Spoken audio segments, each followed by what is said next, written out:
이슬람 금융은 원래 이제 이자 받고 이런 걸 별로 문제가 되고 있어서 이자를 못 받죠. 이슬람 금융은 돈만 빌려주고 이자만을 받는 행위를 금지합니다.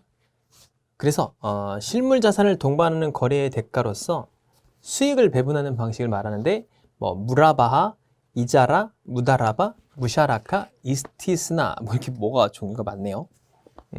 자, 무바라하고 이자라는 채무자가 원하는 실물 자산을 매입할 경우 소유권이 누구에게 있느냐에 따라 구분된다라는 거죠. 그러니까 부동산을 산다고 가정하면 우리가 부동산을 사요. 그러면 이제 은행에 대출하면은 A가 부동산을 구입하고 이 부동산을 담보로 해서 대출이 나가죠. 부동산을 담보로 대출이 나갈 겁니다. 그럼 그 대출이 나갈 때 누가 소유하고 있느냐 이게 중요한 거예요. 근데 우리나라는 보통 A가 소유주고 은행은 소유하지 않죠. 그래서 실무자산의 소유권이 은행에서 채무자로 이전되면 무라바하, 은행이 갖고 있으면 이자라다라고 했어요. 그러면 자, 밑에 그 문제를 한번 볼까요? 다음 페이지. 은행에서 공동적으로 소유하는 거. 자, 디귿번호 한번 볼게요.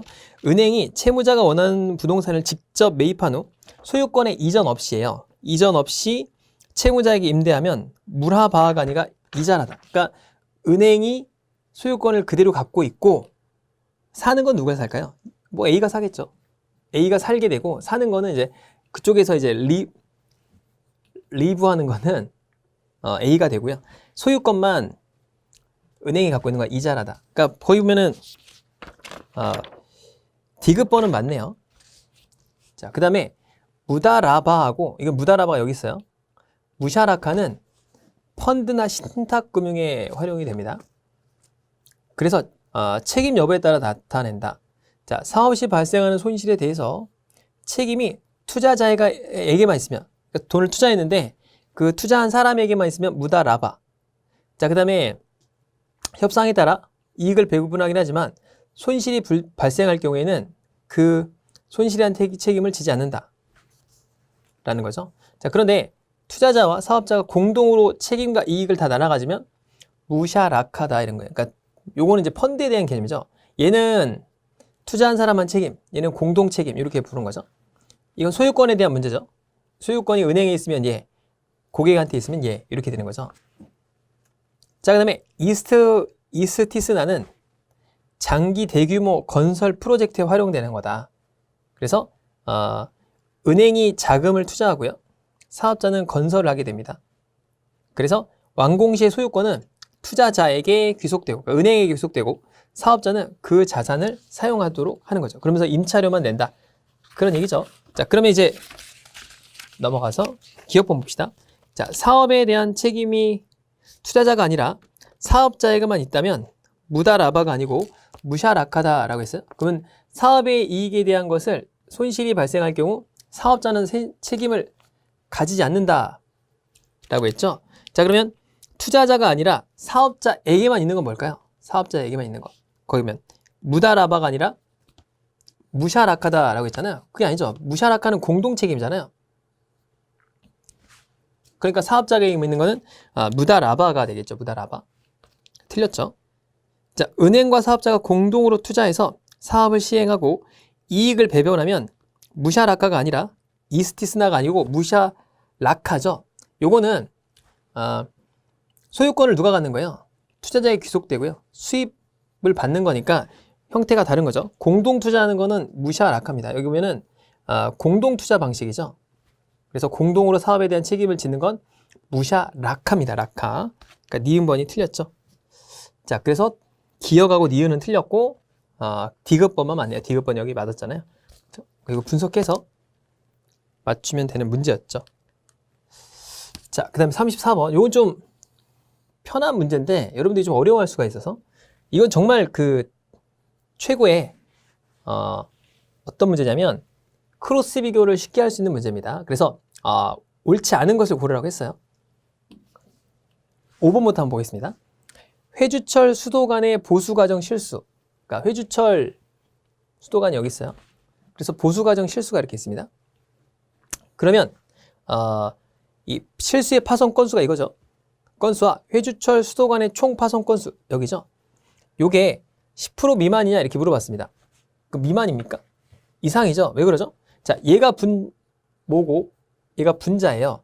이렇게 나누는 거죠. 그럼 이걸 당연히 10%가 넘잖아요. 그래서 이걸 갖다가 10%니까 10분의 1 이렇게 놓으면 되겠죠.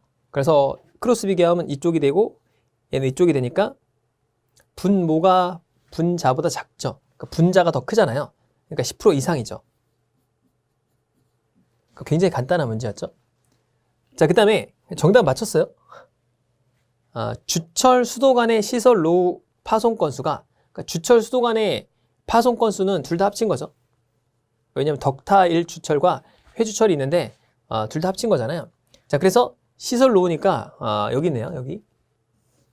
자, 이렇게 되고 주철 수도 간의 총 파손 건수 여기죠. 비율은 30% 이상이냐라고 물어봤어요. 그럼 얘가 분모죠. 얘가 분자죠. 그럼 10분의 3이니까 이렇게 쓰고서 여기다가 10을 놓고요. 여기다 3을 넣으면 되겠죠. 이렇게 3, 6, 18, 3, 5, 15 1680이죠. 얘가 무조건 크죠. 30% 이상이 되겠죠. 그렇겠죠. 이렇게 생각하면 엄청 빠르잖아요. 맞네요. 30% 이상이. 나머지는 단순 비교예요. 그러니까 굉장히 좀 편하게 풀 수 있는 거죠. 자, 주철 수도 간의 파손 원인별 파손 건수에서 자연재해, 그러니까 이건 이제 전체 다겠네요. 그럼 자연재해가 여기 있어요. 자연재해 파손 건수가 가장 적다. 가장 적죠. 맞죠? 자, 회주철 수도 간의 총 파손 건수가 여기 있네요. 덕타일 수도 간 총 파손 건수보다 많다. 많죠? 맞네요. 자, 덕타일 주철 수도 간의 파손 건수가 50건 이상인 건 하나, 두 개, 두 건이죠. 시설로와 수격합 이렇게 되어 있는 거죠. 맞죠? 그러니까 제가 이걸 풀었지만 여러분들도 이거 쉽게 1분 안에 충분히 풀 수 있습니다. 그 분자 분모만 잘 찾으면 되잖아요. 분자 분모 크로스 비교할 때 갖다 넣어서 계산해 주면 되겠죠. 정말 빨리 풀죠? 그래서 여러분들이 이런 거는 굉장히 좋은 문제다라는 거고. 자, 이 문제는 좀 보기를 좀 바꿔주시면 좋을 것 같아요. 첫 번째는 여기 이제 텔레비전 이렇게 바꾸시면 좋을 것 같고, 자, 얘는 이제 텔레비전 이렇게 바꾸시면 좋을 것 같고, 자, 얘는 텔레비전 이렇게 바꾸면 좋을 것 같아요. 그럼 뭐가 맞을까요? 이게 맞죠? 텔레비전이 맞죠? 지연이 아닙니다. 지연이 아니고 비지언도 아니고 텔레비전 이게 맞습니다. 텔레비전 이게 맞아요. 전 이게 맞습니다. 자, 그 다음에 36번 한번 봅시다. 봤더니 뭔가 숫자가 커요. 그래서 이게 보기가 어렵죠. 근데 이게 이제 증가하고 있다는 걸 우리가 알 수가 있는데 증가폭이 일정하진 않죠. 여기 뭐 70대고 여기는 뭐 100대가 되니까 엄청 많이 증가를 하고 있다는 걸 알 수 있어요. 이것도 그렇고. 그럼 한번 빼봐야겠죠. 자, 빼면 이게 64죠.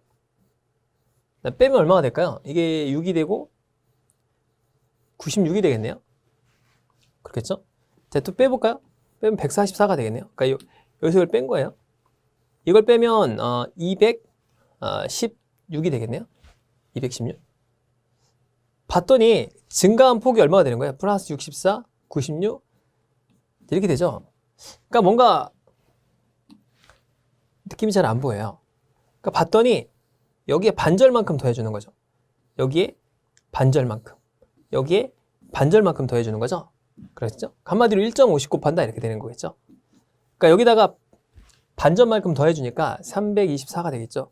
그래서 648을 더하니까 279 이렇게 되겠네요.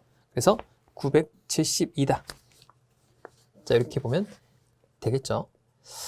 자, 그래서 이렇게 풀어주시면 되는 거고, 37번 해봅시다. 요거는 뭐죠? 순서를 찾는데 짝을 지어서 순서를 찾는 게 핵심입니다. 그래서 파견하기로 했습니다.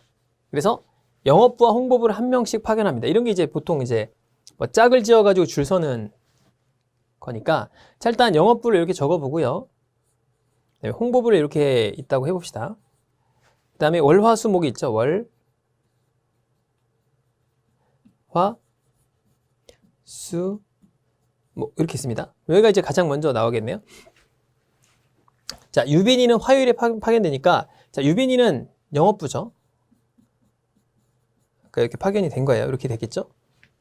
자, 그 다음에 유빈이하고 루아가 있는데 루아는 유빈이 파견되기 전날에 파견됩니다.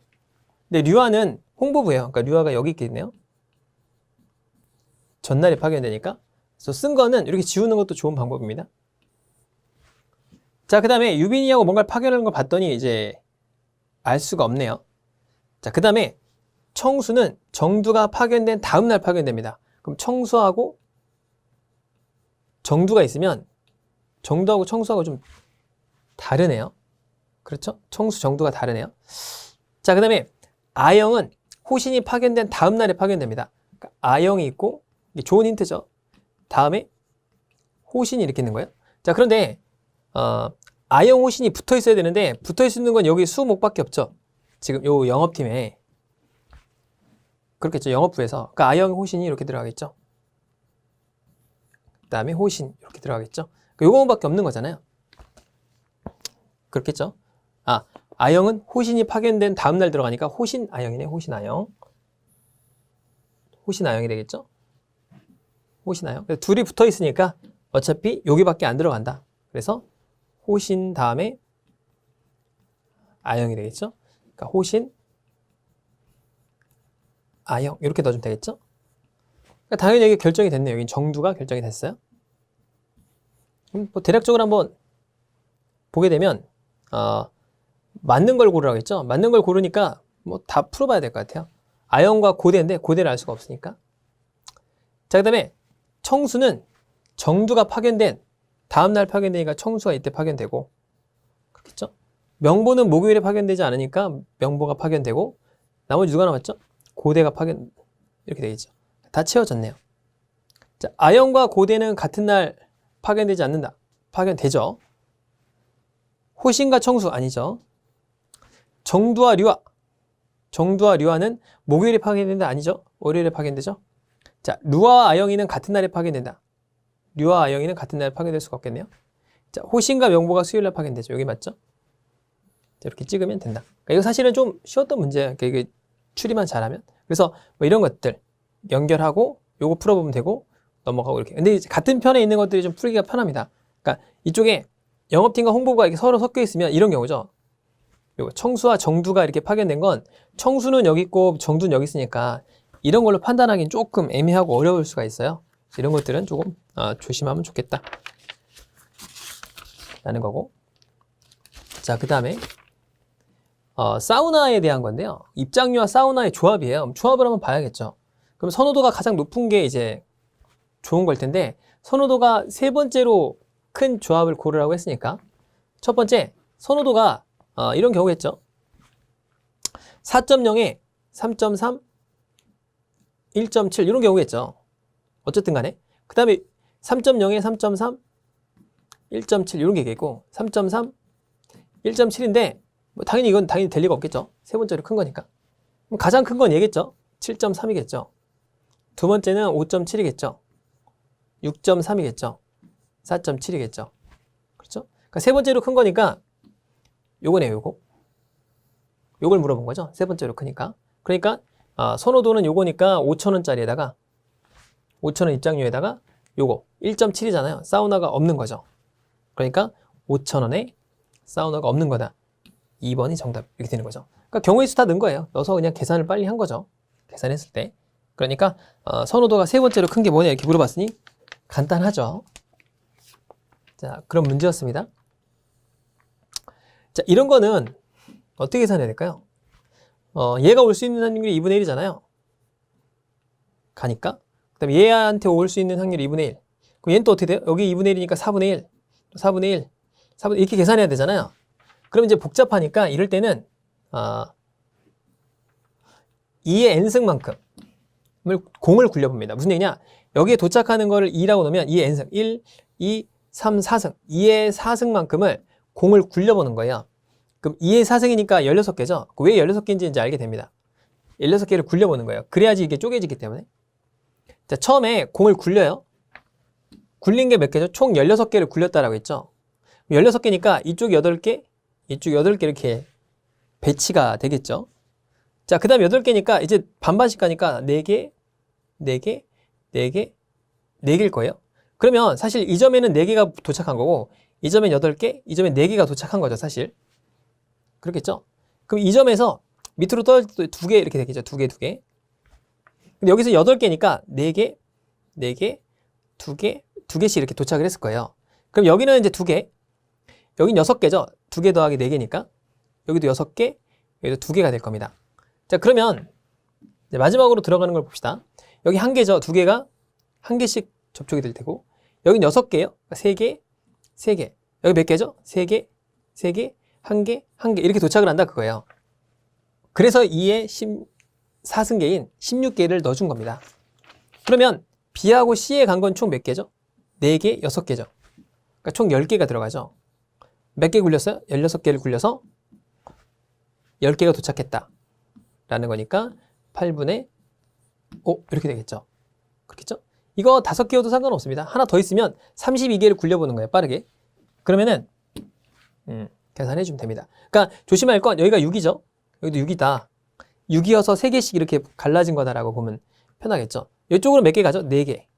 여기는 1개, 6개, 4개, 1개죠. 만약에 D까지 다 본다. 16분의 14개만큼이 확률로 들어가겠죠. 그렇겠죠? 그럼 어디다 여러분은 거는 게 제일 좋은 거예요? C에다 거는 게 가장 좋죠. 그러니까 뭔가 구슬을 딱 굴리는데 똑같은 비율로 간다라고 하면 무조건 끝에다 거는 게 좋습니다. 그러니까 중간에다가 딱 거는 게 확률적으로 되게 좋다라는 거죠. 그래서 당연히 여기가 이제 배팅 금액이 좀 적겠죠. 내가 배팅을 해서 얻는 그 수익률이 좀 작겠죠. 상대적으로. 이렇게 계산하는 겁니다. 그러니까 이런 거는 계산하는 법이 간단하죠.